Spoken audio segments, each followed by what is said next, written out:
Diqqat, shoshilinch tezkor xabar. Fuqarolar ogoh bo'ling. Iyun oyida qanday ob-havo bo'lishi ma'lum qilindi. Assalomu alaykum hurmatli tomoshabin. Tezkor yangiliklardan birinchilardan bo'lib xabardor bo'lishni istasangiz, videomiz ostida bir dona like va podpisatsiya tugmachasini bosib qo'yishni unutmang. Gidrometeorologiya xizmati yaqinlashayotgan iyun oyida ob-havo qanday bo'lishi mumkinligini ma'lum qildi.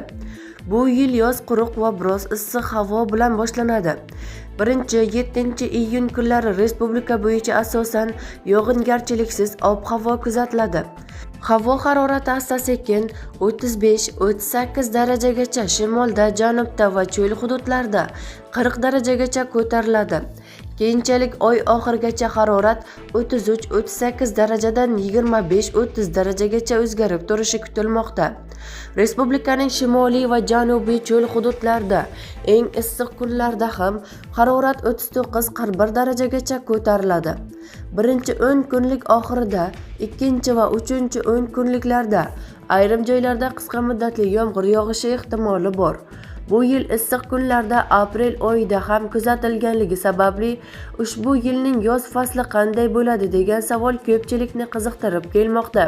Bu savolga javob berish juda murakkabdir. Sayyoramizda sodir bo'layotgan global isish haqiqatan ham yozning juda issiq bo'lish xavfini oshiradigan omillardan biridir.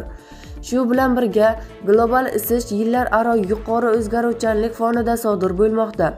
Bu har bir keyingi yoz fasli ham avvalgisiga qaraganda iliqroq bo'ladi degani emas. O'zbekistonda yoz asosan quruq va issiq bo'ladi. Bu bizning O'rta Osiyo iqlimimizning o'ziga xos xususiyatlaridan biridir. Bundan tashqari so'nggi 50 yil ichida yoz fasllarining o'rtacha harorati ko'tarilishi barqaror tendensiyasi kuzatilib kelinmoqda, deyiladi xabarda. Bizni kuzatishda davom eting. Kanalimizga obuna bo'lib, podpisatsiya tugmachasini bosib qo'yishni unutmang.